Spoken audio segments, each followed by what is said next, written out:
All right, guys, this is Euphoria Season 3, Episode 12, with Ender. Hi, Ender. Welcome. Hey, guys. Normally, we save you for the end, but you're a caster, so I feel like we can introduce you early. We are, of course, available on SoundCloud, YouTube, iTunes, and Spotify. You're listening to us on one of them. Of course, if you prefer a different one, you can swap over. Timestamps are in the description.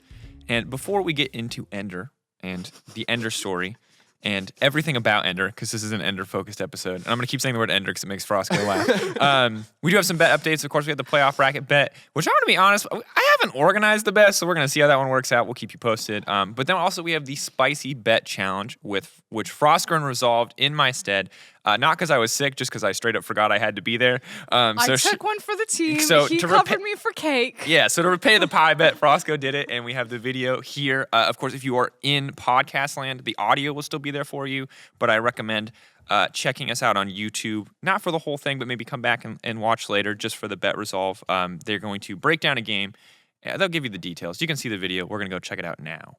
This was one of his staple picks, and now he gets his hands back on it after the big I got completely right. So is there engage? Oh my god, this hits instantly. Is that just humanoids miscommunication? Because I see it play like that, I'm like, that's just, a rookie mistake. Humanoids obviously just not tracking where people are while he's trying to rotate you guys. Yeah, I guess she doesn't expect them to be there because we are calling that we want to TP. Don't you just a lot of flanking plays? No. Yeah, the shop. Where? Did you not see this? Did he say anything? Was he like, He was bad? FK. He was FK. He was looking at the dragon because he was trying to ult for you guys. Oh my. But he did it in the middle of the way. I mean, frankly, I don't know if either SK or Flex are winning these two fights. Oh man, I might need a tissue. Oh my god.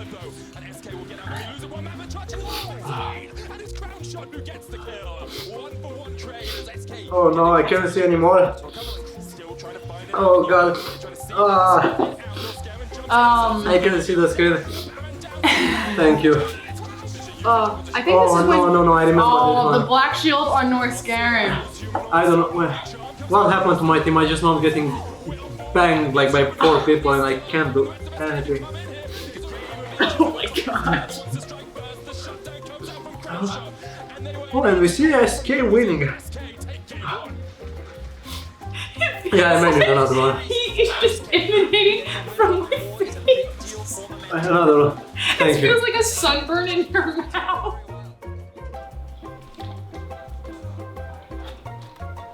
That was hot. This is good. That was very hot. Wow, presumably that was a great video. I haven't actually seen it yet. It's getting edited in afterwards. What you need to know is that as soon as the ramen goes into Cersei's mouth, his lips become inflamed. Like they get super red. It looks like he's wearing lipstick. He starts to tear up. I put it into my mouth, and I think my favorite line was, "This feels like a sunburn in my face." In your face, not on your face. On the inside of your face. Inside. You're That burning just- from the inside out. Oh, that sounds terrible. Yeah, and then I tried to interview him a couple times, and that just wasn't gonna work. So we just watched some League of Legends and ate some ramen. There you go. Greatest bet ever, we think. You will have actually heard it, so it's really funny that we're recapping it now because they will have already listened to it. But I don't know, we're learning how to do this thing on the fly. Anyway, Ender, you're here. Now, one of the questions that we got from our Twitter questions was that, hey, when we've been inviting players on recently, we haven't had as much time to hear backstories. So, Ender, why don't you tell us, where did you come from? Who are you? How did you get here? What dumpster did we dig Yeah, you out of? NA. Another NA export coming over to the casting team. Give us the story. Yeah, so I'm originally from Los Angeles. Ooh, bad Yeah. city. Yeah. Big. Yeah, it's a great city. Man, real rough. Good food in LA. Great food, sure. Cultural wasteland, but great food, agree. Yeah, but I guess so. Sort of my League of Legends story started in the end of 2012 when I started playing League. My friends basically been trying to convince me to play the game, and I was like, nah, this game looks terrible. I'm never gonna play this. But eventually I did, and of course I had to be better than my friends. The so narrator, spoiler alert, you did. Spoiler, yeah. But I was like, I have to be better than my friends. So I ended up climbing out to platinum. Fast forward a few years. Were your friends all hard stuck gold? No, what? I got really lucky. I had 2 or 3 friends that were diamond. at the time. So they were like teaching me like, don't use your Ken and ult on wolves. Like that's not a good idea. Why were you near the wolf camp? You have no idea. I thought like 5 Warmogs was the way to go with Moby boots on Kennen. It was not that great. Yeah, and they hired me, so this is where I come from. So you're why the Riot Balance team sucks. Oh no, you can't. Come on. Ender sucks. The Riot Balance team is fine. Urgot's not a problem. Continue. So fast forward to 2016, I was Master Tier at the time, and I was like, okay, I'm graduating high school pretty soon. I want to go pro in League of Legends. I couldn't go pro in League of Legends. No. Yeah, I was like pretty good. Like Narrator. Spoiler alert, he didn't. Are you just gonna narrate my story? You for can me? just This be is the great. narrator and say he didn't. You don't have to say narrator and announce that you're the narrator every time. You're still thinking about it like it's a Twitter meme. You're right. You are the narrator. I spend more time on Twitter than I do in real life. There you go. I Continue. mean, I would believe it. So I ended up. Did you spill water? Fine. Just keep, All right, You're good. I'm Go. gonna keep going. I was playing in a bunch of these amateur leagues with people like Acadian was playing back then. I think I played versus him a few times. But I was like, okay, what can I do that's not playing? Like you got casting, you got an analyst, you got a coach. But casting was the easiest to sort of break into it because I just reached out to all like the tournaments that I was playing in. It was like, hey, you want someone to cast? So I ended up doing that for about a year. I took a gap year from college instead of going. I was like, look, I'm going to make it as a caster. It's going to work out. Spoiler, I didn't in the first year, but I did end up making it as a referee for LCS. Where I was literally I was trolling the Riot website to see like a job opening for EU. Well, not for EU at the Now, time. when he says he was trolling the website, he means that he was scouting it. yeah. Skimming the website. But the best part about the job was like I'm fresh out of high school. Like I don't know, I have no qualifications, right? Classic. You don't need that to be a referee, which was great because I saw it and I'm like, yes. 18 years old, I've done it. This is all I need to Whoever get the head ref in NA is you're going to get a salty message from, did you really just go on a podcast and say, hey, I don't have any qualifications. You know what I can do? Ref the NALCS, baby. Let's go. I was You gonna know say, what? My qualification was I was high elo League of Legends player. I'm glad that we treat the NALCS like the Little League. Oh, no. Poor NA. Why you got to do them like that? You gotta do them like that. You started it, I'll be honest. You started off. Anyway, you're a high school student. You have no experience. Yeah. You're like, I'm a good player. I'll be a referee. Cool. Yeah, exactly. Continue. So I basically I did an interview. There is an ELO gate on it though. It's like Diamond 3, isn't it? Not to be a referee.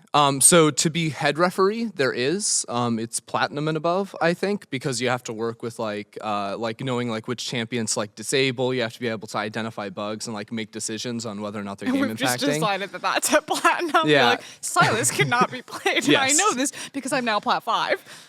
As a Plat 5 player, I can tell you that Master Yi is hilariously OP and should not be allowed into the elite. That's why we don't see him, actually. I've taken the liberty to ban him completely. That's a joke. We don't ban Master Yi. Just every once in a while, someone comes into your mentions like, what? Cowsep, did How you could see you do this? it? This is why he's not being played.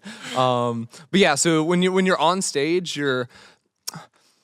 it's interesting how I word it because I like to say you're a glorified babysitter. You of had pro a lot players. of interesting wordings in Yeah. the first 10 minutes. I'm a glorified babysitter of pro players as a referee because what you do is you go with them everywhere they go. So like when they go off stage, you have to be with them to make sure they get on stage on time. Otherwise, you can't get in champ select and the show can't happen. How much of it is you being like a manager for their time versus looking for? Because I assume we also have our refs there for like anti-cheating purposes. Mm-hmm. You know, like a player doesn't just like walk to the bathroom with like their phone and like put like MOBA fire. How do I build this champion?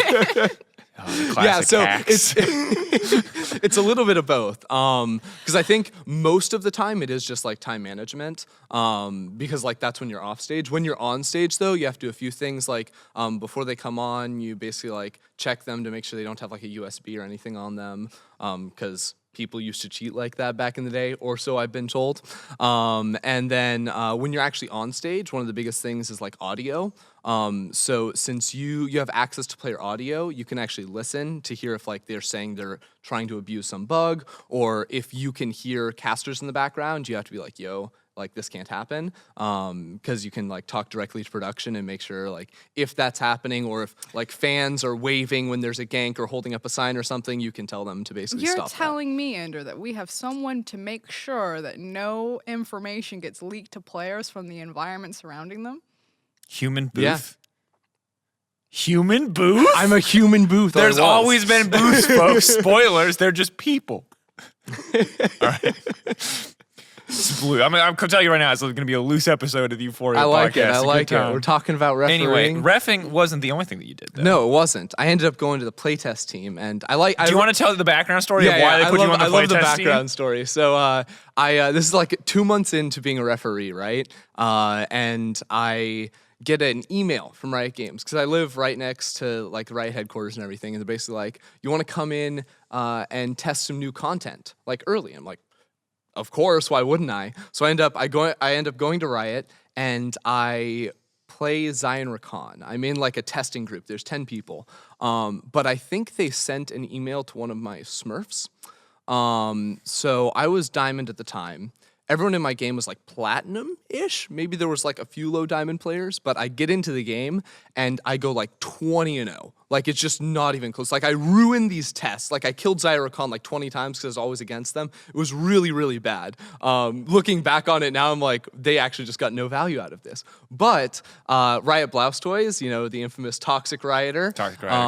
He was running the player labs at the time. He's like, hey, you should totally apply to join the playtest team because like you're a pretty good player, all that stuff. So I ended up applying, went through the whole interview process and got that job, which was insane. It was just like learning how everything happened behind the scenes was like sort of a dream come true because when you play a game for so long, you sort of know how it works, but you don't really know. So long, he says. He's played League of Legends for so long. 2012. Oh yes, Oh, 7 yes. years of League. Back in mud. Yeah, but it was just crazy seeing like champions go from like start to finish. I worked a lot on the new rune system. Was the lead playtester on the new rework. That Yeah. champion's So that's great. your fault. So, No, Nunu's fantastic. so the phrase "roll it down mid" comes from Ender. Yes, I'm great at coining phrases before things come out because You have, unfair advantage. yeah, to I have coin an them before unfair ahead of advantage. time. So like Yes. I call when you bring Rift Herald into a lane to take down the turret plates, I call that a plate gank because when I was playtesting, so I went back in between EULCS last year and LEC this year, I went back to play with the playtest team. And it was when we were doing the preseason stuff with the turret plating, and I figured that the best way to play the game was to just hard camp bot lane, take 5 plates, rotate top, take 5 plates, take Herald, take 5 plates mid, and that is where the infamous plate game originated from. How are you Ladies so and gentlemen, bad at if you pouring didn't water? already turn into YouTube to watch the bet resolve, you should just. We need a Froskurinn water highlight because not only did she have like 8 water bottles under her seat so she can just continuously refresh the water thing, she's now missed the little thing, little carafe entirely. And I was worried that I was gonna spill. Like that was like my number one fear is I'm just gonna pour it all over the table, and you just did I that. have a trapped nerve in my back. It hurts. I don't got good arm coordination. I don't move so good. so good. Don't make fun of me. Well, anyway, you got here, Ender. I remember because you were recommended as like a potential caster. It's like, hey, this guy's on the playtest team. Like, check him out. I remember watching your VOD being like, wow, this guy's mediocre. And then I was like, he's in it. Oh no, you're EU Azael. The first time I ever heard you, I thought that we had Azael shipped over from Europe because your guys' voices sound so similar. I was like, but he's not quite Canadian enough. Who is this guy? And then I see you on screen and you're, I think, standing next to Vedius at the time. I was like, oh my God, it's a bring your child to work day. I actually think you tweeted that too. I think I remember that. That was my that was the running joke for your entire first split was who is your father? Because Yeah. we have you and Deficio, we got you and Quickshot my together. God. People are just trying to identify Yeah, the family me and roots. Deficio was the funniest because like without meaning to, like 3 weeks in a row, we just wore the same clothes on every day. And we didn't realize because usually like he was casting, I was on the analyst desk or vice versa. But then the first like time we're both sitting next to each other on the analyst desk, we're both wearing like a blue suit with like a white shirt. And someone is just like, all my Twitter feed just blows up. And it's just like, is that your dad? Like you literally look the same. Oh my God. It was crazy. Bless. Well, Ender, you're here now. We're happy to have you. And Actually, I'm going to save this derail for between talking about round 1 and round 2 because I do want to talk about our most recent enjoyable experiences together as a trio in FlexQ. Okay. Here's no, what happens. No, but wait, because I think people do want to hear about League of Legends, so I think we should hold it for between. We'll call it like a little fun break because some people are really excited to hear about Ender, I guarantee, and some other people, these other people probably want to hear about League of Legends and not just rolling it down mid. So how about we talk a little bit about round 1? Let's do it. Let's start with the really, really easy series. I thought we weren't going to talk about running it down mid. Well, speaking of running it down mid, great transition point. They ran it down top. Vitality, 3-0'd by Fnatic. I have written in my notes, mega stomp. And I would like you to begin, before we break down the series, compare it to a movie. So to me, when I watch, I'll start, and you can go next. This is like, Fnatic is John Wick, and Vitality is every extra bad guy in that entire movie. And it's just like pop, pop, pop, pop, pop, pop. And it's just like one montage highlight moment followed by the other of just absolute destruction.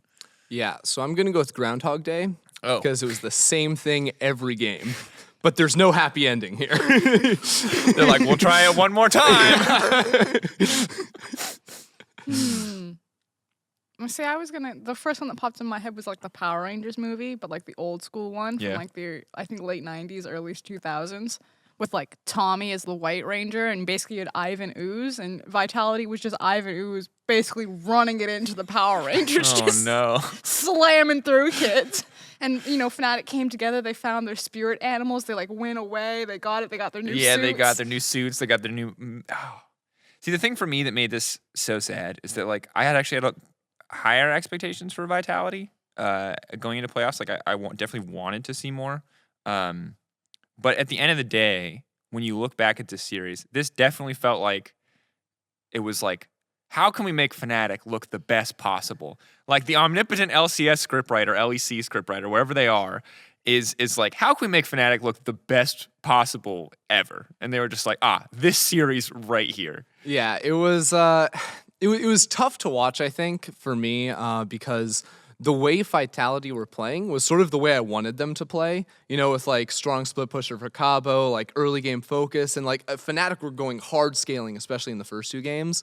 And then they got early leads, and you're like, okay, this is what you want to do. I want to see them 1-3-1, do all of these things, and then they just sort of died one by one in like the most like game 1 was absurd ways especially possible. frustrating. Yeah, like when they towered to Whippo top lane when he's playing the Gangplank, and Mowgli goes in while Jack Troll is walking away, and just like how does that happen? Like I've got it. Literally, the call is I've got it. Yeah, but it's like it's those things, and then they just kept stacking up and stacking up and stacking up, and then once you do 3 of those in one game, Fnatic has the scaling and just smashes you. I think it's super easy to look at that series and shit on Vitality, and unfortunately, Vitality, rightfully slow. Like, that was pretty bananas, that performance. We don't expect that from Vitality. But in huge credit to Fnatic, I think playing with Karthus, and then I said this on cast, I just kind of really want to reiterate it here. Having the likes of Kai'Sa, champions like Kai'Sa, Vayne are so interesting against a team like Vitality because you know that they love to 1-3-1 and play onto a side lane. And Fnatic's mentality is that this is just an early game team, so if we survive the 2-item power spike, it's an auto win for us because we're against Vitality, they can't play late game. And so they built compositions that were the best of both those 2 variables. You have Vayne and Kai'Sa who spike on 2 items and then have hyper scaling potential and can play swing out into side lanes. Vayne can solo or 1v1 duel, and Kai'Sa I think was also running teleport that game and can use the W snipe. And even though we never got to see Fnatic's composition do that because they just rolled over Vitality in the early game and then just like auto won, that was like, if it came down to it, Fnatic had all of the tools to counter out exactly what Vitality's style was, and then you throw a parody Karthus on top of it, and it was just like, from a drafting perspective, it was over in the first 30 seconds. And to me, like, I think when you know that a series is over, like really over, is when you're drafting to like set your players up for success and you're not winning against an enemy team that is drafting exclusively to beat you and has the flexibility to change their own play style just to beat yours, right? Like that kind of flexibility, when it works, is like disgusting. Right now, if Fnatic had lost game 1, like this would have been a completely different series, right? In the sense that Vitality would have proven like, hey, what we have to bring to the table is stronger. But like the second that game 1 was over, Like we cast this series as a trio, and it was hard because game 2, right, was once again, or you already mentioned, it was Groundhog's Day, right? It was the same thing, but the difference is like, okay, we've got a little bit more of that team fight presence. We've got a little bit more from Cabo. Like, still they let the Karthus through, but like this, and now they've got the late game scaling for Attila in the form of the Tristana, but then they didn't even get to that. Like it literally all just fell apart. And once again, like absolute credit to Fnatic and especially credit to Bwipo for surviving a lot of situations where he shouldn't. Now, admittedly, the one that you highlighted is a lot of mechanical misexecution on the side of Vitality. But I do want to say this, though. Something that because you're speaking of Bwipo, something that I found really interesting was that Hecarim was banned all 3 games. And we know that Bwipo, he's said in the past on EUphoria that one of his go-to blind pick champions is the like of Aatrox, which was also banned. Swain and GP are kind of like his next 2 go-tos. And he was forced onto the GP in a lot of these matchups because he had to do a blind. But I'm really curious that as the tournament meta evolves and as we've seen Hecarim start popping up in like the SK series, if right now Fnatic just don't have a blind pickable option to deal with the Hecarim, and that's why it had to be taken away, or like how that will evolve in that pick. Because I also believe it was Fnatic who banned it every single time, yeah? Yeah. So Fnatic banned it every single game. And that could have just been that Fnatic put a higher priority on Karthus and do have an option ready for like the Hecarim, and they're like, okay, you know, in this, because if we know that we get to 15 minutes without Karthus being challenged, it's an auto win, so we need to ban the Hecarim because Karthus needs to be the priority pick, or they don't have something prepared for the Hecarim yet. Yeah, it's possible they don't have an answer to the Hecarim, but also I think one of the biggest strengths and weaknesses of Vitality is Cabochard, in the sense that he is very strong in lane, but what they often do, like when you see him pick the Lucian, is it's like a hard split push champion. So like, yes, he's going to dominate, he's going to look really good, but it just does not really work for your overall team comp. Whereas I think the Hecarim, it's really good at both in lane, it outscales in side lane, and then your team fight is also very, very strong. So it's one of the few top lane options, I feel like, with maybe like AP Kennen, that's both good inside lane and in the team fight, and that was, I think, the only way Vitality was ever going to be able to beat Fnatic. And for me, it was interesting too, because in this series, like obviously in the next day, I feel like we had a lot more innovation, I'll say, in picks and bans. Kale being like the one kind of new pick. That Urgot Jungle too. No, Kale in this first series. But yes, the Urgot Jungle coming out the next day being kind of this big set. And it does feel like 9-6 is still relatively undiscovered. Morgana rising. You know, I think both sides playing Morgana. And the other series was surprising to me, was really interesting. I was talking to Martin, and he said that everyone should be watching the Spanish League because the teams down there are, I shouldn't say down, the teams in those leagues are more willing to play experimental, and so they'll try things out, and a lot of the LEC teams will scrim those teams. So if you want to get like a preview about picks that could be upcoming, especially when it comes to the Morgana, because everyone knew that things like Hecarim, Kale, and Urgot were probably going to be picked up because of the big changes, but this specific type of Morgana, how you play it, what you're maxing, this is no longer the flash hourglass Morgana, this is the slow, controlled, twin shadows, max W Morgana, and this came from our regional leagues. Yeah, Super League Orange especially. Like if you guys ever want to look for either new players coming into the league or whatever, I mean, I think that a lot of the regional leagues are ramping up, but Super League Orange I think is head and shoulders above, and that's proof just by how many members of the Mad Lions roster have come in here. And obviously the Giants team that became the Vitality team it's actually stunning how many players from that league have come into our league and how well that they performed. Overall, looking at Fnatic right now, like, how do you feel like you've learned a lot about this team over the course of the series? Is this, I know people were feeling pretty good about them coming into playoffs. Is this instill more confidence, or is it hard to take anything from this series because it was so one-sided? I think it's hard to take a lot from the series. What I was most impressed with was just sort of showing two different faces of Fnatic, because I think for a large part of their winning streak in the second half of the split, it was heavy focus on early game with like Broxah really stepping up to the plate. Whereas in this series, the first 2 games were heavy scaling, and they showed a real ability to draft specifically against their opponents as opposed to just drafting what is strong and what works for them. So that makes me look forward to games against teams like Splice, Origin that are very good at preparing in draft as well, and being like, oh, this is actually going to be a coach's duel, especially to see which team can set which coach can set their team up most for success, because ultimately the teams that can change their style based on who they play against, I think should be most successful in a best of 5, and that's what Fnatic showed. I think Fnatic showed that with the veteran and experience level and just kind of the understanding that each of their individual players have of the game, that what they're really good at doing is that as the course of the game changes, like every team that's left in playoffs is really good that once you give them a game plan that they can follow the game plan through, but not every team in playoffs is as good as once that game plan changes. You know, what is the dragon rotation?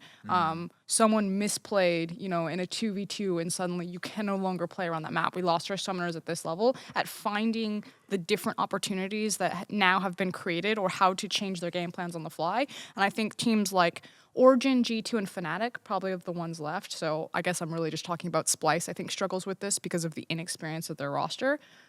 Those three teams can change and adapt on the fly very quickly. And I think that's what we learned about from Fnatic in this series, or at least it was confirmed. And that's what's so terrifying about them. So that even if they go in, you know, level 1 with their game plan, if it's disrupted, they understand how to create opportunities, how to see those opportunities, and how to capitalize on the opportunities to then get back onto track. Whereas other teams will be like, just sit back and scale, guys. It's fine. Like, we have to wait until we naturally get back to the game plan or get back on the track of the game plan that we've already set out.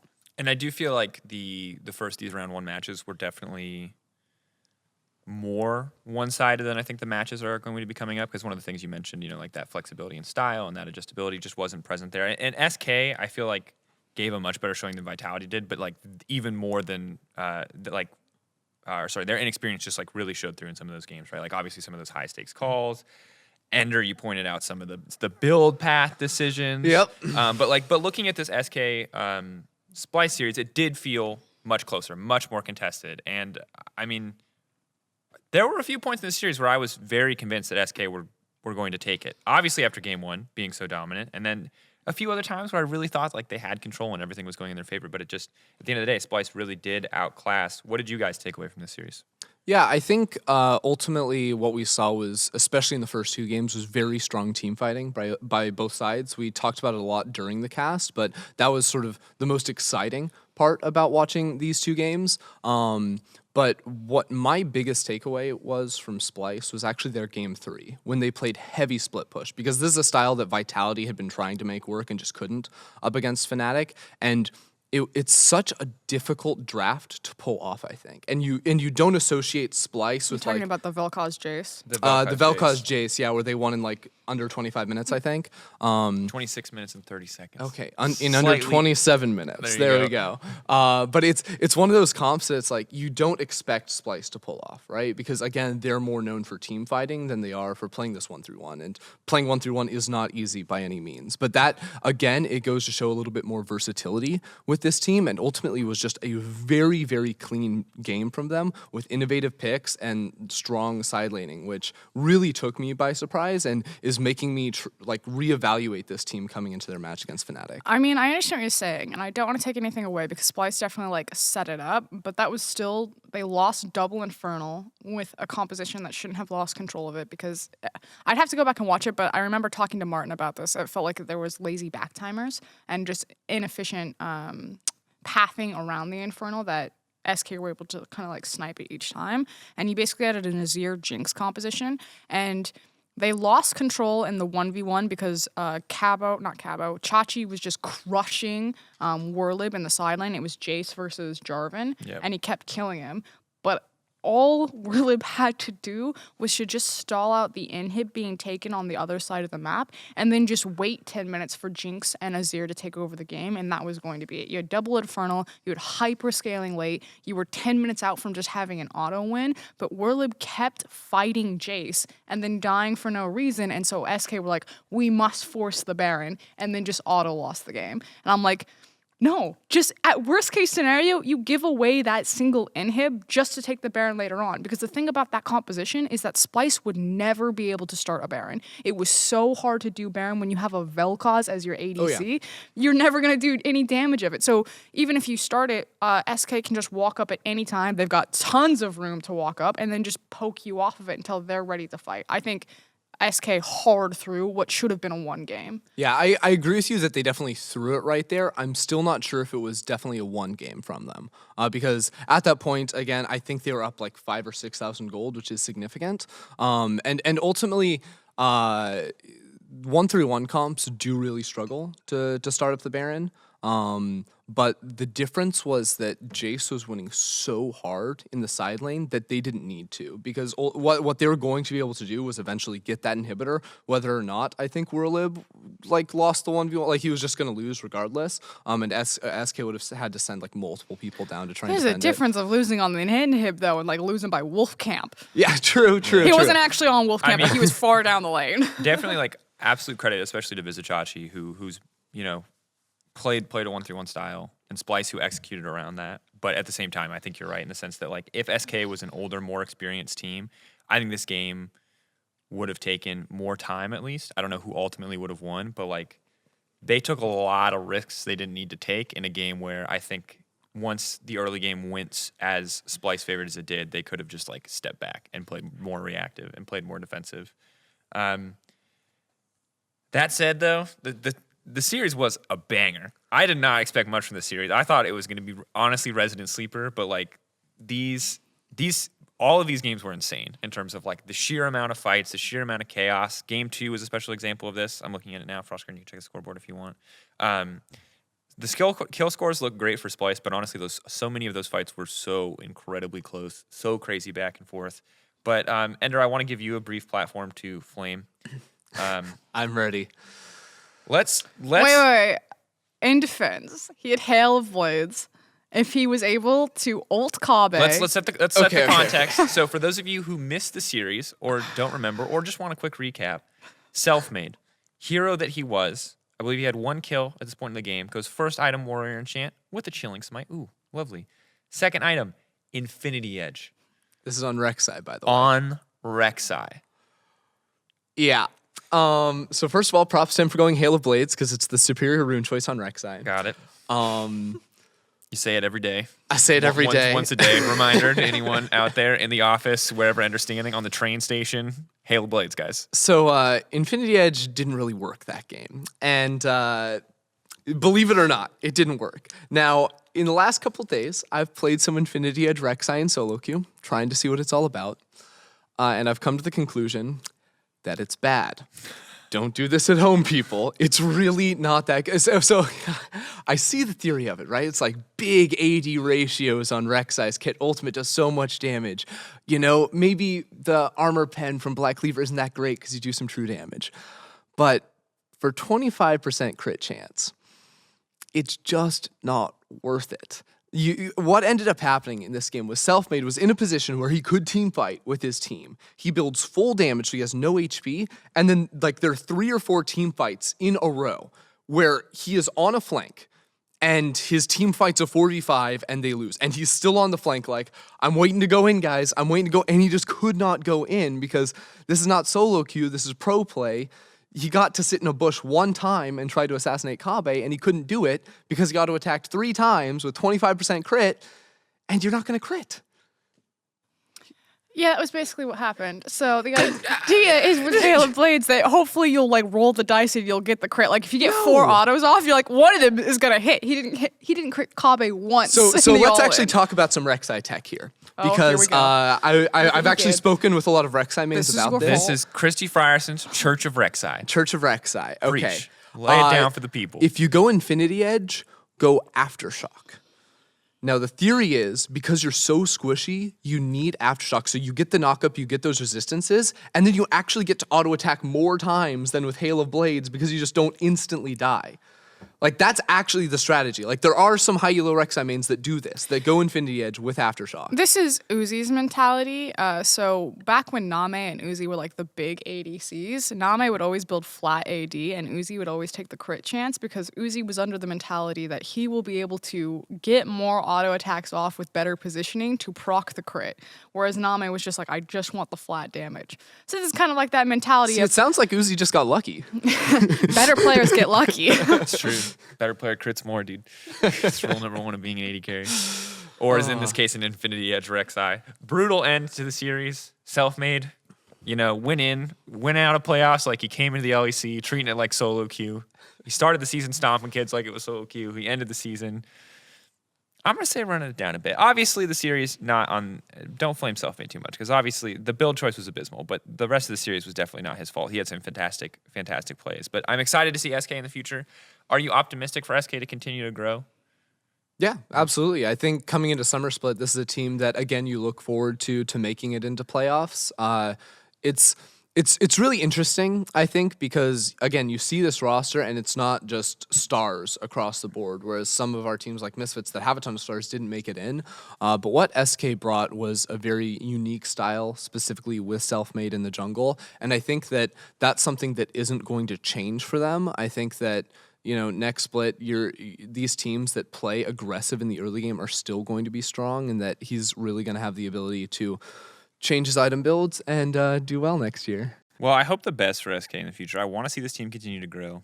Before we go into round 2, I did promise a brief interlude. Ladies and gentlemen, welcome to what I'm going to gratefully call Ruining Your SoloQ, a EUphoria segment, brought to you by Butch Cassidy and the Sundance Kid, which is the name of me and Ender's exclusively bought Duo Smurf account. Now, when they say bot, they definitely don't play bot. No. I mean, we play go to bot lane. We don't say 80 carry for a reason, because 80 carries are for nerds. So, if you guys are, I don't know why we're doing this, just because I think it's something we're excited about. We want to share it. We play Flex Q with Froskurinn. Froskurinn always plays really try hard, plays like Jarvan jungle, something really boring. And me and Ender will play So stuff lame. like Zoe Yasuo. Mordekaiser Leona. Mordekaiser Leona's our current The favorite. OG was Aurelia Pike bot lane. Aurelia This Pike is bot when all the changes to marksman happened last year, and we were seeing like Aurelia bot lane and mages, and we're like, what if we just tried that ourselves? And it went great. Gragas Yasuo. We play so many lanes. We've been swapping back and forth recently. So anyway, the TLDR, friends, is that I want you to encourage you to find a friend you can trio with, because what you need to first do is find your duo, right? Make some really cool names. Make some really cool names. Butch Cassidy, Sundance Kid, that's ours. We used weird letters. If you want to also take it and use weird letters, you can. I almost named my account I'm with them. So I just camped your guys' lane. And what I'd like to encourage you, reminder that 80 carries, they're not all there. Have some fun in your duo Q lanes. And to make the segment as strong as possible, Ender, why don't you break down whatever your favorite My favorite bot lane? Your favorite bot lane we played so far has been. See, I'm stuck between Aurelia Pike and Mordekaiser Leona. Do Mordekaiser Leona. Because that one's actually pretty in free. that game, I think I remember saying, I don't know how much damage Andrew does. Can we win this game? Holy shit, what is Mord? Mordekaiser does a lot of damage. Yeah. So basically, the way you play Mordekaiser, the way I play Mordekaiser, is you got to go for the W max. The W max makes you super tanky. You can actually like farm with it. Do you guys do double relics? Yeah. Yeah. double relics So Was every that game. just like a direct nerf to your guys'? Oh, it totally was. Yeah, you Yeah, the lost a lot of restore. power But there. it's fine because we still win every game. So you basically you rock into lane, and then Leona does all the work. So in this case, Jankos is that doing level all the work. 2 gank does all the work. Okay, so your jungler sometimes ganks for you and tries to steal credit for your 2v2 victory. Ooh, yeah, true. Don't give it to them. No, it's but yeah, literally- basically, whenever Leona is going to land an E, you just drop the W on her, and then she smashes. Yeah, and between Leona W and Mord W, you're basically unkillable. But few notes before you start this: always ban Draven and Lucian. Oh yeah. If you can't play with them, and if you for whatever reason feel confident against those champions, maybe ban Thresh. Has a nice matchup into Leona. Because if you don't take off early game, this lane can definitely come back. It has disgusting kill power like later, but it's just a much better experience if you kill them at like level 2. Yeah, if you can kill them at level 2, but I feel like after that it's actually like really hard to do anything in the 2v2. But Mordekaiser's itemization is where I get excited, because you go for that Ardent Sensor first. Because Leona's the carry in the lane. That's the secret. You still build her support though. Yeah, you still build her support, but the Ardent Sensor on Mordekaiser is actually just super strong, because you also get the buff yourself. That was changed like a year ago. And like the healing shielding increase is sweet on the Mordekaiser. And ultimately what you want to do is you just want to grab that first dragon and then walk bot lane and take all the turret plates. Now and they just imagine. will like look at you like, what can we do? There's nothing. Because no one knows. Because Yeah. you said max Mordekaiser's W, and I still don't know what that ability does, Ender. It's a the little. circle. I know it's the circle, but like I honestly we played the lane the other day. It's I the read it and shrapnel I've already shield, forgotten isn't because it? there's like Yeah. AoE. I get a movement speed steroid when I run towards you. There's the experience thing I think is on top of that ability too. Yeah, yeah. And also like you get healing when it like detonates, I think. So read Morderkeiser's kit before you play this lane if you're the Mord player. And then read it again because you still won't get Yeah, it. because you won't get it. I still don't. If you're the Leona player, doesn't matter. Push your buttons, go in, kill them all. That's the strategy. How do you feel about that, Frosco? So I sit in the jungle and I'm just like, you know what? I'm really gonna play for my team. I'm gonna try hard. I'm gonna communicate. I'm gonna ward for people. I like to play Jarvan because Jarvan's super easy to play and he does a lot of damage and it's really hard to pick that one up. Excuse me, fiddlesticks that one up. And so I'm in my jungle and I'm just looking at You're my. not very good at this. No, I'm not. And I'm just looking at my Mord Leona bot lane. I'm like, I bet if I gank for that level 2, like I don't really know what Morderkeiser does, but I definitely know that Leona will get the kill. So I gank for them level 2, and then I gank for them level 3. And I just kind of piss off to other sides of the lane. I'm just getting flamed by my top laner, even though I explicitly told him in chat that I was gonna camp this lane. And he's on like Silas Aurelia. What was it? Silas Aurelia matchup? I have no idea. It was bad. Just lose gracefully. Just walk away from the tower. If I'm like, yo, bro. No, I was really playing. I was like, hey, I see that you're struggling. It's fine. Just lose gracefully. We're going to win the bottom side and then rotate you out of that terrible matchup. Writing like a goddamn novel as I'm walking through my jungle camps. But then I hit tab after we break these guys out of their lane and I see that this guy has Ardent Censer. And this is what goes to my mind. What the is Ender building? I did not just spend my first 10 levels in your lane for you to build Ardent Censer. I've got a flag. It's the same thing. Ardent Censer is so OP. All right. And meanwhile, our top laner is 1-7 at this point, actually all caps, raging, just like, this stupid Jarvan never ganks for me. And I'm like, I can't help you. I'm trying to help the Ardent Censer Morderkeiser. So let us know how you feel about this edition of Ruining SoloQ, aka SoloQ Stories. I'm curious. I love talking about this kind of stuff, but I don't know if it's like what people want from us as a podcast because I want to Tell do it us more. how many, or tell us your crazy bot lanes. That's what I want to hear because we need new ideas. We're running actually, out. tell us your Don't. crazy Please, thoughts. I want all of the submissions to be Draven Leona. No. It's not Lucian gonna happen. We Nami. don't Yeah, play if you that. give us an AD Draven carry, we will not Nami. play We're it. not going to play it. Except we did play a lot of Ezreal for a little while, but we don't talk about that. We were stuck Dark in silver. We times. needed to get Dark we needed to get times. into gold. We had to play an AD carry. Okay, look, it's Aurelia got nerfed a lot, a lot. Riot, buff her.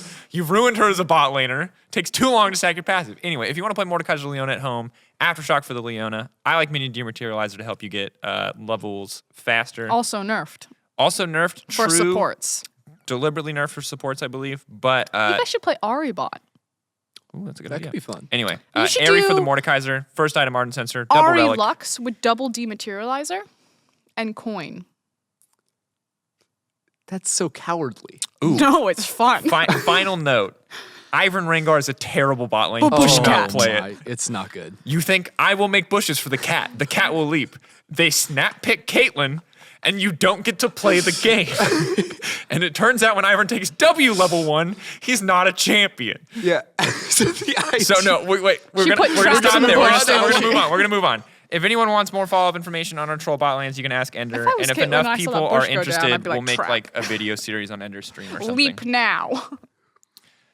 But now looking forward, no more troll bot lanes, except for there's Vel'Koz and else. This week could have transitioned to the Vel'Koz. That would have been way better. Oh no, wait, I have one other good off the rail story. Because Ender You have 30 seconds for your off the rail story. Oh, because Ender was talking about how he was also a playtester. I was a playtester back in uni, but I playtested for Wii Fit. And the thing was, is we couldn't tell anyone that we were playtesting for Wii Fit. So what you had is you had this giant cafeteria, and they'd all send out. We'd all be testing our different games. We're all NDA'd, and then we'd come back, and about 25 of us would be drenched in sweat. And all the other playtesters were like, "What are they doing to those people?" Because all you had to do. You have to do like push-ups and stuff.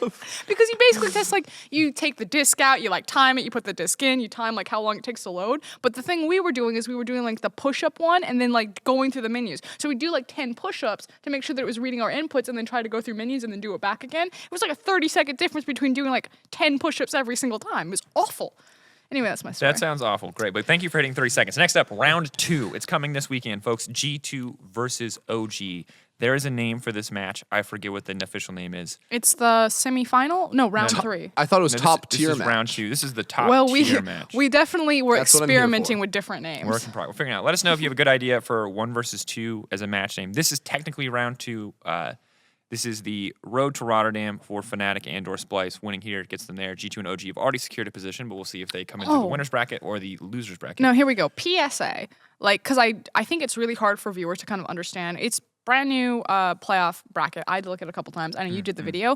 PSA. The most important thing is we do not have a worthless third place match.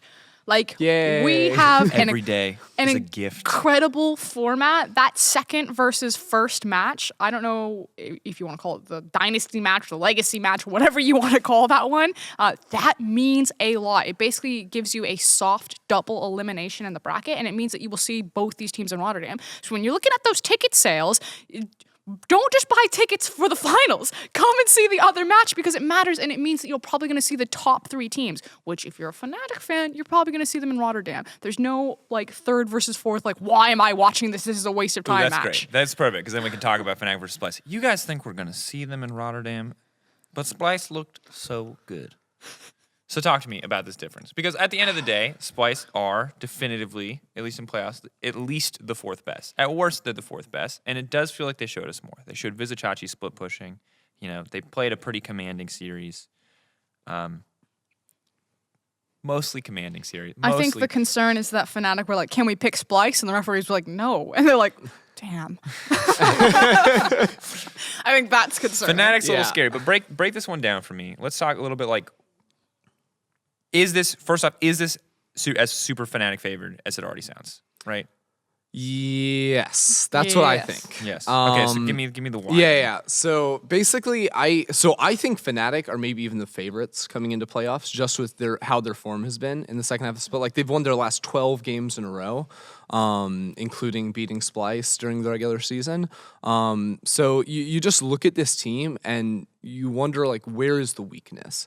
You know, their bottom lane is doing very, very well. Mid lane Nemesis is having a much bigger impact in his games than he was earlier in the split. The weakness is their top laner. I'm working from the bottom up, I see. and then I was gonna be like, yeah, but top lane, that's maybe where they can. But then, anyways, Broxa hard smurfing the jungle. Top lane looks to be the weakness, but even when he's like hard counterpicking himself, like teams can't beat him hard enough to get a win. You look at the G2 game where he got absolutely dumpstered.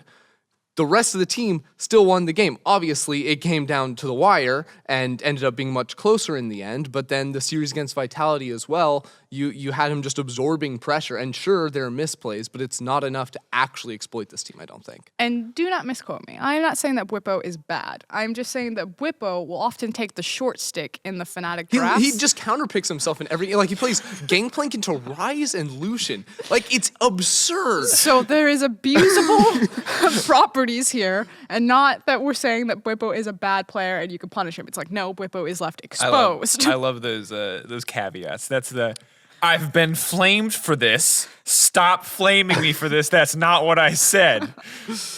Anyway, I mean, you're right. I think the sense that like Bwipo, I think the scary thing is when you look at the Vitality matchup, when you look at Cabo Shard, who was has to have been touted as best top lane in the league. Yeah, best top lane in the league in the regular season, right? And admittedly, Vitality struggled in the second half, no doubt. But coming into this, you would have expected that if anyone could stomp Bwipo when he's counterpicking himself, it would be Wonder after that Wonder performance or Cabo. And he couldn't do it.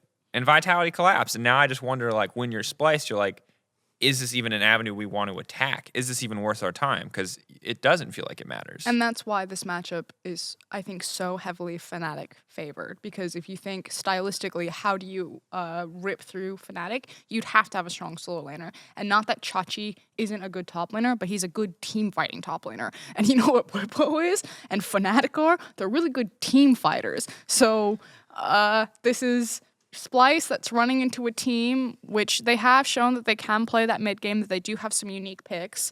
And I think, you know, maybe if they throw a wrench and everything, that's really cool. But otherwise, I just think this is Fnatic should just 3-0. Should just walk through them. Give me like a quick TLDR before we move on to G2 OG, because I think you guys are echoing a lot of the feelings that are out there already. But if Splice are going to win, how is it going to happen? Is it attacking Bwipo? Like if you were Splice and you wanted to go, hey, how are we going to focus on Fnatic? Like what can we do to take them down? What would you do? I think it actually comes down to junglers. I think Xerxes, one of the big reasons why they looked so good against SK was because he just read Selfmade like a book. Like Selfmade couldn't do anything in those games, and I think Xerxes was like the top performer on the side of Splice. So if anything, I need Xerxes to do similar things where it's shutting down Broxa, showing up for every counter gank and contesting them in that way, because ultimately I think lane by lane, Fnatic have the advantages. And it's really tough because I think you have to go for the team fight, I think, for Splice against Fnatic, because you're not going to be able to abuse them with the 1-3-1 comp that worked for them against SK. So you have to go for the team fight, and it has to be Xerxes to get you there. Anything different to add, Froskurinn? You feel like you're on the same page with Ender? No, I just think it's really important that people understand how smart Xerxes is. Yeah. He'll do this thing where he'll like stand to the side of fights and any other jungler would engage there, but Xerxes won't, knowing that he's standing on vision. It's like that mind game of, I know that they see me, I know that they think that I'm going to engage on them. I won't because we're far behind right now and I don't want to die, but it forces them to give us pressure. And like those are some of the tricks where you see like how intelligent Xerxes is as a player. Yeah, and as a quick point on Xerxes, I think some people were maybe surprised that he didn't make the top 3 jungler list for the top 3 All-Pro teams. And I originally had him there for like the first like 6 or 7 weeks of play, I think. Because he really was doing so well. He was like one of our best early game junglers, and I think he sort of fell out of the conversation because a lot of his picks, like week 7 through 9, were like Aatrox, Sylas, like scaling junglers where he couldn't have that much of an impact. So now that we're seeing him go back to some things that can, he's really stepping up, and I think that he's the difference for Splice. Well, exciting to see. Still, I think Fnatic's the favorite heading in, but we'll see what Splice can do, what they can show us. G2 versus OG, though, is an exciting one. Now, Ender, if you haven't seen the episodes leading up to this in the playoff previews, every single pro player that we invited on the show, except for Nuke Duck, believe it or not, predicted that G2 would win the G2 OG matchup. Now, me and Froskurinn both predicted OG. We were talking about it off screen, and I know that you feel like this might be an OG favored matchup. So, if we look at it, let's first... Ender, you can share first maybe why you think OG is going to win, and then we can speculate as to why we might be completely wrong, because every pro we've spoke to has predicted G2 to win. Yeah, so I guess I should start it by saying that I feel like I have a very good read on Splice, Fnatic, and Origin. Like, I know what to expect from these teams. I really don't when it comes to G2, because you think about it, it's like, it's the G2 we saw recently in the last few weeks of the split was not the G2 that went 9-0. They were not crushing in lane. They were not like snowballing insane victories. They weren't like styling on people with new picks. This G2 actually lost to all the other teams that are still left. They lost to Splice, Fnatic, and to Origin. So I come in and I say, yes, I know that peak performance G2 like can just dominate, right? They can win playoffs with ease, go to MSI, all those great things. But I can't bet on peak G2 because I haven't seen it in so long. So G2 is actually the wild card to me in playoffs, which is kind of crazy to think because they are coming in as the first seed. Whereas I think Origin is like one of the most predictable teams remaining. Like, you know what you're going to get from them, because it's not like they're having like 5 players just styling on you during the laning phase. They're very good at reading their opponents, and ultimately, I think that similar to Xerxes, I think Cold is a very good jungler when it comes to reading his opponents. And you look at how they've beaten G2 in the past, and it's actually through Cold in the early games, like just stopping G2 from getting any ground done against them. I think it's about if we buy into this idea that the teams left are really good at identifying how to create opportunities and how to capitalize on them, I think how G2 and Origin do them is very, very different. Yep. G2 recognize when they have opportunity or when they change up their game plan on the fly, like have that creativity based on things like cooldowns, especially flash timers. They will almost always punish a missing flash timer. They're really good at moving around wave priority and when they can get stacking waves. And they're really good at collapsing for like skirmish advantages. Like their skirmishing power is insanely good, but how they manufacture their advantages is often through fighting. Like they're like a battle team where they pick their battles. Now, people hear that like G2 are the brain dead team. It's like, no. They're very intelligent about how they do it. They always know that they have an advantage in it. But when Origin do it, it's through things like the item power spikes, the level power spikes, the objectives. You know, it's much more about like a map read and about this guy wants to do this on the enemy team, so we're going to go here or we're going to set up a trap. It's trying to think what the opponent wants and then to cheat around it versus that guy doesn't have flash. We're going to set up this wave priority. If they fight us, I'm going to kill him because I've got all of my shit ready. You know what I mean? Like it's just very different. Yeah, G2, I think their biggest strength comes down to how frequently they force fights. And, you know, you hear about, like, forcing mistakes from opponents a lot, and I think, like, G2 is, like, one of, if not the best team in our league at doing that. Because when you fight so consistently, it actually doesn't give you time to process the situation. And because it's always G2 with the tempo in the games, they get to choose the fights, and the other teams just have to match them. So it comes down to this idea that, like, when you're in the game looking at, like, what to do next, first you have to sort of like observe what's going on. Then you have to figure out, okay, like they've got 3 people top lane, like why are they doing this is the next question. And then you have to decide, okay, what are we going to do now that we have this information? And then you have to act on it. What G2 basically do is while you're still trying to like get your bearings and figure out what's going on around you, they just fight you. So you don't get to decide, you just have to respond like immediately. So you don't get to make informed decisions. And that often leads to like mistakes coming through from teams. And that's why their skirmishing is so good, because they're always the ones driving the pace. And I think this is also why champions that have like high sustain output are really crucial for them. You know, you don't think of Jankos as like the Jarvan or Sejuani jungler. You think of Jankos as like the Elise jungler, something that has a lower cooldown on her playmaking ability and like her assassination potential. It's why champions like Akali, Aurelia, Yasuo are big caps champions versus something like Lissandra. Not that he couldn't play Lissandra, but you're not putting yourself on like a 20-minute timer to go and make a big play with an ultimate. It's having these champions that can constantly have pressure, constantly skirmish, and constantly fight you. And to me, it feels like there's distinct clash of styles, which is my favorite thing to say going into a series, because those, for me, usually are the series that like are the most fun to watch. And all right, correct me if I'm wrong here, but my immediate comparison is that like G2, and we have an expert here, so you can correct me once again, feels a lot like an LPL team. And OG feel like a lot like an LCK team. Do you know which LPL team? Honestly, when I watch the way they fight sometimes, it reminds me a lot of EDG. It is EDG. Hey, we got it. Is that fair? Is that like a fair comparison? Because it's like they're so different in terms of how they play the game. When I first started, I was talking to Amazing. I think you might have been in the room when we were like watching a G2 game. You may have been witnessing this conversation, Ender. You were witnessing. You may have gotten the privilege. And I was watching G2 play, and it was back when G2 was still like smashing everyone with Amazing. I was like, this team reminds me so much of EDG because they, especially because EDG love to exploit teams through mid lane because they recognize that mid lane gets you most control over the map, and then it's about mid lane jungle because it was about Scout and Clear Love. And that once that they had an advantage, EDG's mentality was like, let's skirmish everywhere with these 2 players because we know that we're constantly going to win. And it's like, if you're forcing tempo and you're forcing skirmishes where you walk over to Riftshard, you're like, do you want this?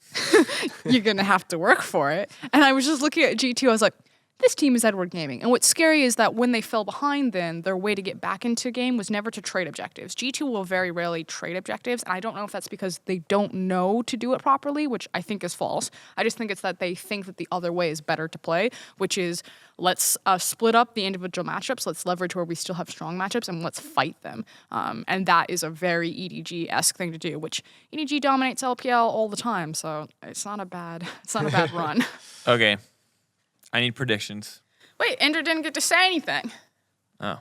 And he's been so quietly on the desk. He's just been like, please. Just let me in. I don't look at your hands. I expect you to look at mine. It's not a two-way street. It's so rude. It's so rude. I'm your guest on the show. Yeah. Go. So I think To sort of circle back to a point that Frost was making earlier with how fast G2 play and when they play with low cooldown spells, I think, and the ability to fight a lot, I think this was very apparent. I want to say back in week 6. It was when they played against Schalke, where they lost the early game. And what they kept doing was they would take these fights around mid, and they lost like 2 or 3 of them in a row. But it just didn't matter because like Schalke in that game had like very long cooldowns that they had to play against.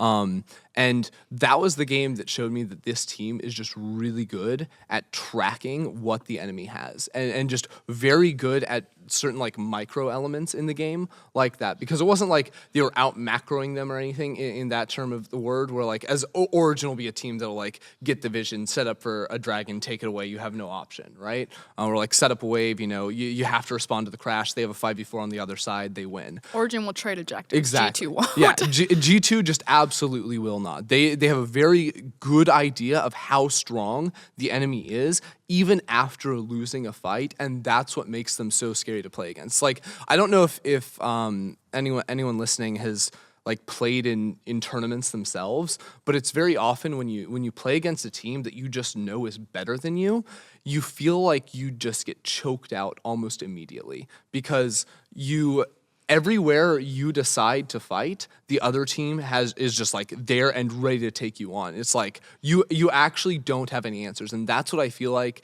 it is for a lot of teams in LEC to play against G2. You just don't feel like there's any room to breathe. Dang, that's intense. But still, we're like, OG are going to come out on top. I still think OG are going to come out on top, and it's because when we're talking about G2, it's the 9-0 G2. Whereas you look at the last few weeks, it just has not been the same. So again, their peak performance G2 wins this split, and I don't think anyone questions that. But I don't know if that's the G2 we're going to get. So if it's peak performance G2, is it just like a 3-0 for G2? No, I don't think so, because I think the one leverage that Origin has is that if you were going to pick a superstar player, it's probably either EUphoria or Nukeduck on that team. In terms of like who's going to make the clutch plays. I think because Nukeduck is in that conversation, like you must have.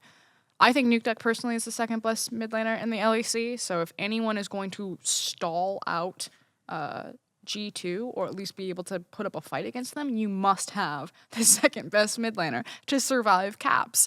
And it's or just like smash him with the Z again. Or just smash him with that weird Cassie. Caps is like, well, I guess this is mine now. Oh no, I don't want this this. is brutal. All right, well, we're running low on time. So final predictions, so we can get some Twitter questions from the lovely people at home. What form do you expect G2 to show up in, and what's the final score going to be for the matchup? I don't think it'll be peak performance G2. I would say like 80-85% G2. I'd say better than what we saw in the last few weeks, but not quite the 9-0. And I would expect, give me 5 games, 3-2 Origin. Dang, Frosco. I'm really curious how G2 will pick up things like Urgot, Kale, Hecarim. I think if this team is still as explosive in terms of their adaptation to the patch as they were in the beginning of the split to now, I think that this could actually just throw a huge wrench in Origin's plans, because Origin have been a very slow team to pick up. I don't know if that's necessarily in their adaptation to the patch, their practice regime, or whatever it was, but they were slow to the uptake. And I think those 3 picks of G2 just come in and they're flexing it everywhere and they're doing crazy things with the power of these, then I'm like, oh, that could be a 3-0 real quick. But otherwise, I do expect this to go 3-2. I have faith in Origin, just because I think that they'll be able to slow down the game and they will make more consistent decisions. Dang. I don't know. After that, it's still hard for me. I don't know, is the honest truth. I voted Origin with Froskurinn on our bracket, but Caps also said that they were kind of just taking it easy in the last few weeks. And literally everyone says that when they're losing games at the end of a split. But I don't know. I kind of believe him for some reason, so I'm not sure. Well, when you're already like guaranteed that you're going to be first, you're like, okay, we need to do our super heavy practice and burn our players out, or we could just coast and then start prepping. It makes it even harder to read G2, because it's I like, know, exactly. Are they not that good? Are they just way better and like trolling? I don't know. I will say this. I think for the first time, and it's because it's also my first split in the LEC, if we send either Origin, G2, or even Fnatic to MSI, I'm like, I'm okay with that. I don't think Europe gets embarrassed here. I think that this is a very strong showing. It's hype.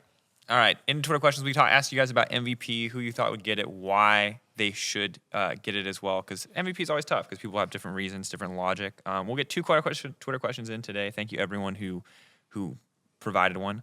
The first one is from Ziv Elkayam at Ziv12300. Ziv, first request. We're answering your question. Get a Twitter profile picture.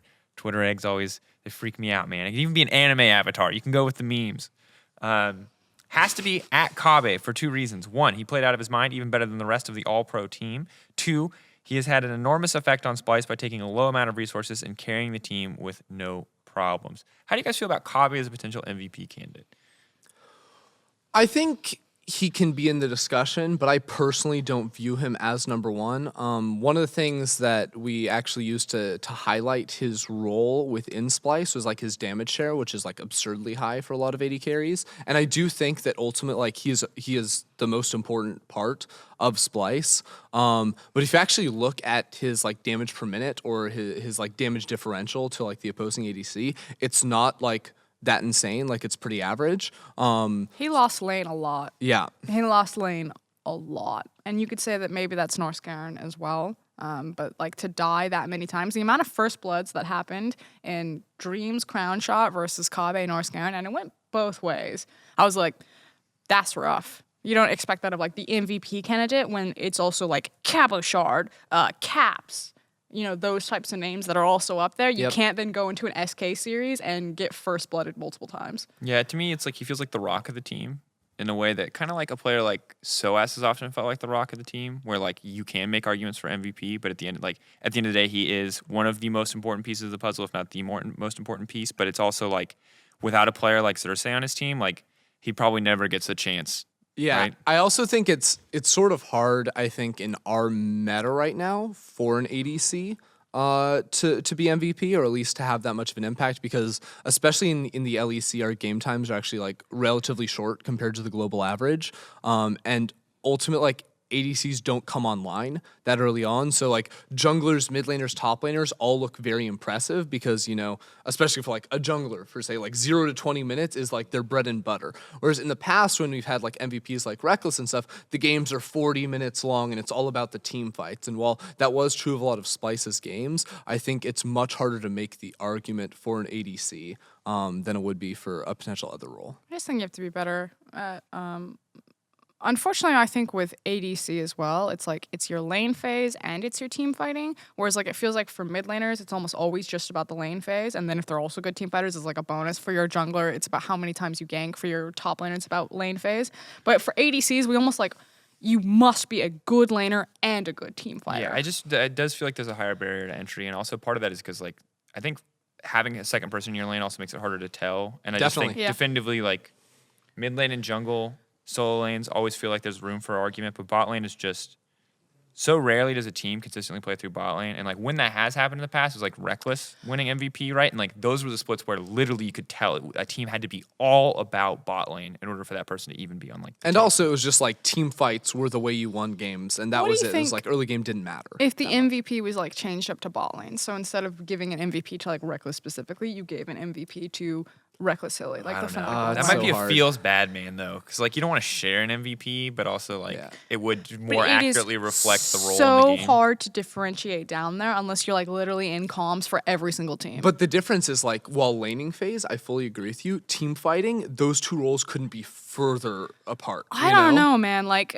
people, All-A-Star or Jinx. No. I understand what you're saying, but I'm like trying to tell who's like the success story. So again, if we go to like EDG, they've got Mako and iBoy, and iBoy gets like a lot of credit now after his appearances on international stage, and he is good. And Mako was also playing like garbage. But when iBoy first came on the stage, Mako was playing like a god. And it was like, is this AD carry actually good? Or is Mako just like hyper boosting him up when you have a support that's like, I'll save you, I'll zone for you, I'll engage the fight. No, come here. No, I've got the wave. No, stop, come here. And that's our job as analysts. Our kill is to do the comms to tell like how like short of a leash that is. And we guess. Got him. Yeah, Kabe is definitely an interesting one. Damn, there's so much to cover, guys. Kabe is good. I don't think he's MVP. Kabe is good. I'll get one more question, and then I want us each to list who you voted for first place as MVP. It's going to be public anyway, so. Personally, I forgot. You're just hurting your back. Just hurts. She's pinched nerve. Rowan at Rowan11. Personally, I'd give it to Nukeduck, consistently showing up every OG game, hard carrying multiple times, as well as being the reason his team never being the reason his team loses or falls behind. Not sure if he's brought up as much as Caps or Selfmade, but the most deserving in my opinion. Oh my goodness. Do you think anyone on Origin deserves MVP? No. No. Exactly. I really don't. That's the thing. What if they win? What if it's like a 3-0 they win and they go to MSI? Playoffs don't count for the MVP Yeah, vote. it's not I how don't MVP know. works. I think the issue is that no one piece of the OG puzzle feels like it's carried its weight to such an exceptional degree. And one name that you bring up there is like Caps. Caps has definitely had games where it's clearly been the Cap show. Now, there's been 1 or 2 games for that for Nukeduck. Selfmade, I think, is a great argument for MVP because you literally look at the first half of their split, and it's literally if Selfmade does something, the team wins the game, and if not, the team loses.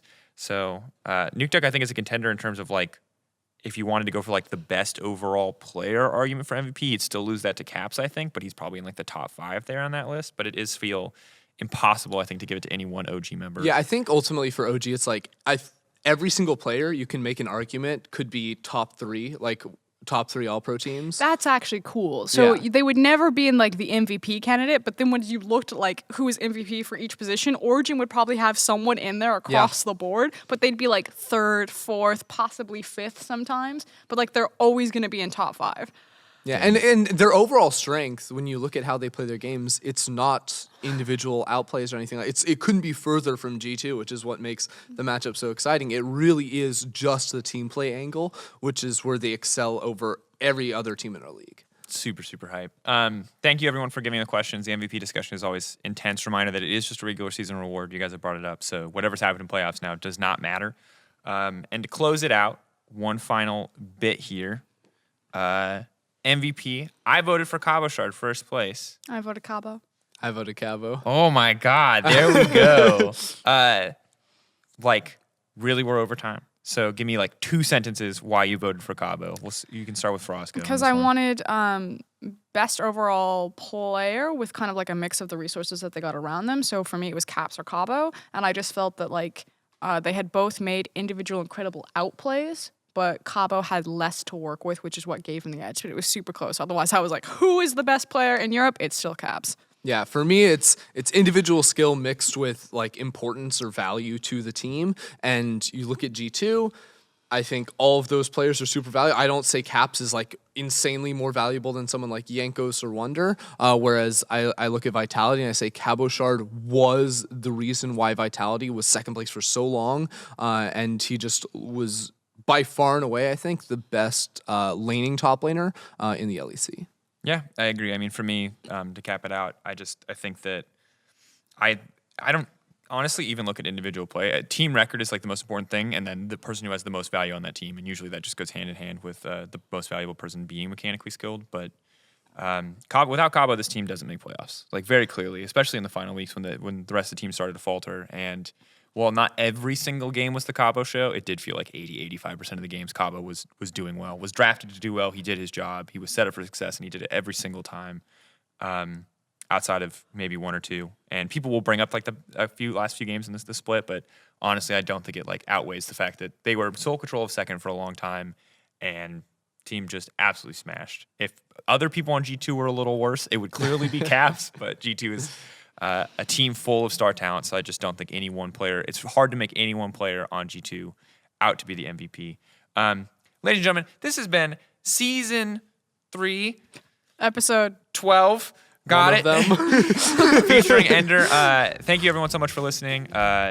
If you guys want to talk about more about MVP in the comments, I might, jump in, whether that's on Reddit or YouTube. Yeah, I'll jump into YouTube comments. YouTube comments are, YouTube comments, wholesome, fun, wonderful. We love you guys out there. Let us know what you think. Thanks for watching. We'll see you guys next time, or listening. Watching. We'll see you next time.